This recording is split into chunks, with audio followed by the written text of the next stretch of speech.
Hi, it's Heather. I'm a certified arborist in Bloomington, Indiana, and today I thought we'd talk a little bit about evergreen maintenance. And today um, I have been working on some Japanese pines. I think they're white pines. And what we're doing today is kind of getting rid of some extra branches. These guys didn't get candled this year.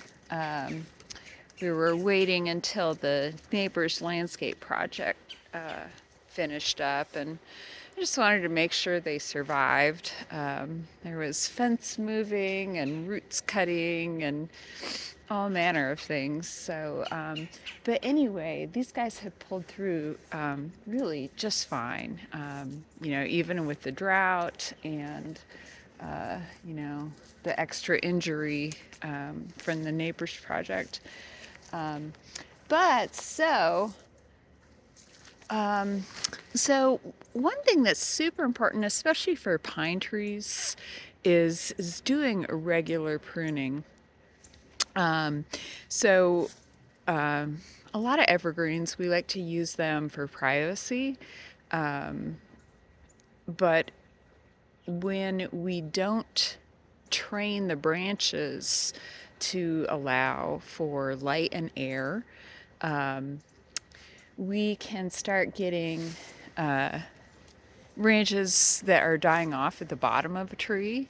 Um, yeah, turn around. Uh, these pine trees over here, boop, boop, boop, over there. Um, Someone had just limbed those up. Actually, the branches weren't even dead. They just came and limbed them up for some reason.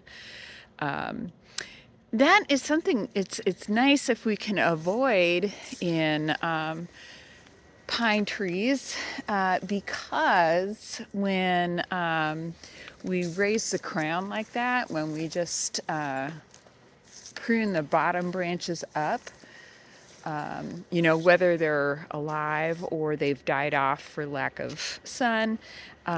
What happens is we kind of raise the center of gravity of the tree. And these trees over here that were limbed up, I've been kind of thinning the remaining branches a little bit just so wind isn't such a big factor in those guys. So wind can just move through without really putting a lot of torque on the branches and causing breakage. And it's worked. It's not how I personally would have liked those trees to end up, but they're safe. So these guys, they're the same kind of tree, but they're newer. They're not that old. And so just some considerations. So we talked about sun a little bit. So one thing that's really important is even for trees that are growing in full sun, is we want to make sure the tops don't get too too thick. When that happens, it can kind of shade out the branches down at the further down at the bottom of the tree, and and then we can start losing branches off the bottom.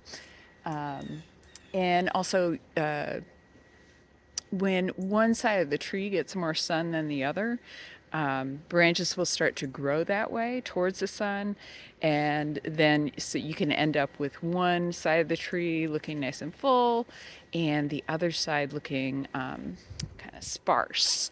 So anyway, kind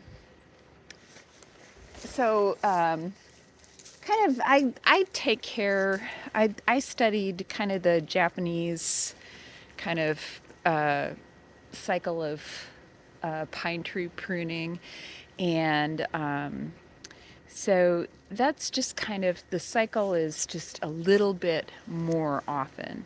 Pine trees don't tend to form a lot of new growth at wounds, where we remove, say, especially a large branch. So once we have our scaffold branches established, we want to kind of just focus on, you know, less pruning at the trunk and more out on the tips, and just keeping things a little bit uh, thinned out, just just for light and air, and not just for light and air, but so light will keep, when we prune for light, that's going to allow sun to penetrate all sides of the tree. Uh, and so that's going to keep everything nice and green. And, when we do that, we're also going to be pruning to allow wind to pass through. And that, especially for pine trees, considerations for wind, that's a big one. So many people think of pine trees as like a 30-year tree because, if you don't do anything to them, they do tend to get wind damage if they're out in the open. But by, training trees, we can keep them in a place for a long time. And, in Japan, by doing regular maintenance, where we're working with smaller trimmings and branches, they keep, uh, especially pine trees in place for hundreds of years, working well with the rest of the garden. Because that's the thing, when we let pine trees go too long without candling, like these guys didn't get candled. And so then this winter, I'm having to remove a little bit more than I normally would, just because they didn't get candled. Um, but it doesn't take that long. Um, it's something you can learn, and it's going to keep your trees working in your yard for a long time. It's going to keep them safe. It's going to help them be more resistant to drought, insect, and disease. And that's actually kind of a big thing with some pines, especially like the thundercloud pines. We had kind of a bad year for needlecast fungus this year, with it being kind of wet. And so, having a better air circulation around the newer candles as they form, that can potentially help cut down on the amount of fungus that some trees get. So, anyway, so yeah, if we want to keep trees around us, we want to make sure that they're going to be safe to be around us. So you don't want to be that person on the block that their tree blows over, or that it comes through the dining room window. It's something that we can learn. It's that's the really cool thing about pruning, is you can learn it. And there's so many things that just regular homeowners and property owners can do, to train their trees. Yeah,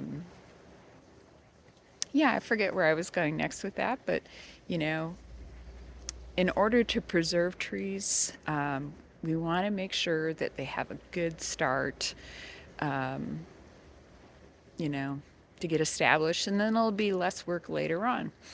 So, anyway, I am sure, like, if not next week, the week after, we'll have some more pine trees.